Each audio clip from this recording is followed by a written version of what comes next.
Hello வணக்கம். இது உங்கள் சிவி ஜோன். எல்லாரும் எப்படி இருக்கீங்க? இப்போ பார்த்தீங்கன்னா ஒரு சம்பவம் நடக்குது லைவில்.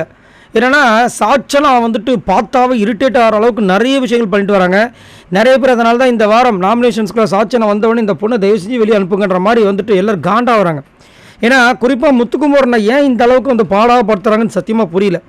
இவங்க பார்த்தீங்கன்னா முத்துக்குமரன் கிட்ட அண்ணா அண்ணான்னு சொல்லிட்டு ஒரு விஷயம் பண்ணுறாங்க. அதுக்கப்புறம் இவரை எங்கெல்லாம் வந்து புட்டன் பண்ண முடியுமோ, எங்கெல்லாம் வந்து குழி பறித்து தோண்டி அவரை அங்கே தள்ளி விட முடியுமோ எல்லா விதமான வேலைகளும் பண்ணுறாங்க. இன்றைக்கி காலையில் கூட பார்த்தீங்கன்னா ஒரு சண்டை நடக்குது. அங்கே வந்து டாஸ்க் கொடுத்தவங்க வந்து மஞ்சரி, அதுக்கு எடுப்பு வேலை பார்த்தது நம்ம சௌந்தர்யா. அதில் பிரச்சனையில் வந்துட்டு நம்ம அருண் வந்து கேட்டுட்ருக்காரு, இவங்க பேசிகிட்டு இருக்காங்க, முத்துக்குமரன் பேசிகிட்டு இருக்காரு. டபாலும் வராங்க இந்த மாதிரி சாட்சனா. அங்கேருந்து வந்து நீங்கள் ப்ரொவோக் பண்ணதுனால தான் அவங்க அந்த மாதிரி கொடுத்தாங்க இந்த மாதிரிலாம் விஷயங்கள்ன்ட்டு. எதுக்கு இந்த அம்மா உள்ளே வந்து இது பண்ணுறாங்கன்னு சத்தியமாக புரியல. அப்புறமா வந்து அண்ணான்னு சொல்லிட்டு வந்து பண்ணுறது. அதுக்கப்புறம் முத்துக்குமரன் இல்லாத நேரங்களில் வந்துட்டு அந்த முத்துக்குமரன் எப்படியாவது சாச்சிடணும், வெளியே அனுப்பிச்சிடணும், அவனுக்குனா இதெல்லாம் கிடைக்குது அப்படின்றது. என்ன இது கேரக்டர் எனக்கு ஒன்றும் புரியல. இப்போ கொஞ்ச நேரத்துக்கு முன்னாடி என்ன நடக்குதுன்னா, இவர் வந்துட்டு இந்த கிச்சன் கிளீனிங்ன்ற விஷயங்கள் ஒன்று நடக்குது.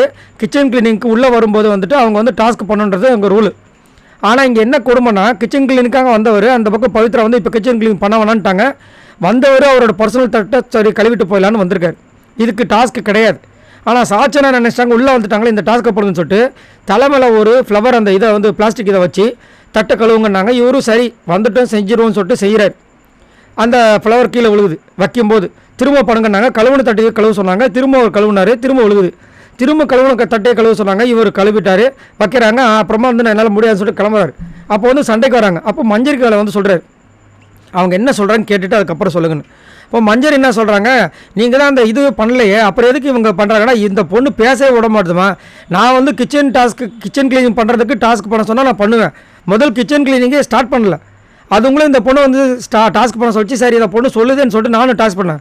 ஆனால் அதில் ஒரு குறையை கண்டுபிடிச்சி திரும்ப திரும்ப இதை பண்ணு அதை பண்ணு டார்ச்சர் பண்ணிட்டு இருக்கு. என்ன தான் பண்ணுறதுன்னும் போது ஏன் மஞ்சரி வந்துட்டு சாச்சனாவை பூச்சி கத்த ஆரம்பிச்சிட்டாங்க. ஏன் சாச்சனா இந்த மாதிரி கொடுக்குற, இது தேவையே கிடையாதே அப்படின்னும் போது இந்த அம்மாவுக்கு மூக்கு கொஞ்சம் மாதிரி ஆயிடுச்சு, அசிங்கமாகிடுச்சு. போன்னு சொல்லிட்டு தள்ளி விடுறாங்க. எதுக்கு இந்த அவமானம்? நம்ம அதாவது கொடுக்கணுன்ற நோக்கத்தில் வந்து டாஸ்க் கொடுக்க சொல்ல, அங்கே அவங்க வந்தாங்கன்னா நீங்கள் டாஸ்க் கொடுங்கன்னு தான் சொன்னாங்க. இது வரைக்கும் வந்து பாய்ஸ் டீம் அந்த மாதிரி கிடைக்கும் போது வாய்ப்பை தான் பயன்படுத்தியிருக்காங்க. இவங்க என்ன பண்ணுறாங்கன்னா வாய்ப்பை உருவாக்கணும்னு சொல்லிட்டு வன்மத்தெல்லாம் கக்கிட்டு இருக்காங்க காலையிலேருந்து. அதுவும் குறிப்பாக பார்த்தீங்கன்னா இந்த பிக் பாஸ் வீட்டுக்குள்ளே பாய்ஸ் டீமுக்குள்ளே வெறும் முத்துக்குமரன் மட்டும்தான் தெரியுறாங்க பாய்ஸாக. மீதி எல்லாம் அவங்களுக்கு எப்படி தெரியுறாங்க தெரியல. யாருக்குமே வந்துட்டு டாஸ்க் கொடுக்க மாட்டாங்க. என்னையா நடக்குது அப்படின்ற மாதிரி இருந்துச்சு. ஆனாலும் சாச்சனாக்கு இந்த அடி போதாதுன்னு தான் எனக்கு தோணுது. சரி, நீங்கள் உங்களோட கமெண்ட்ஸை சொல்லுங்கள். பாய் நண்பர்களை.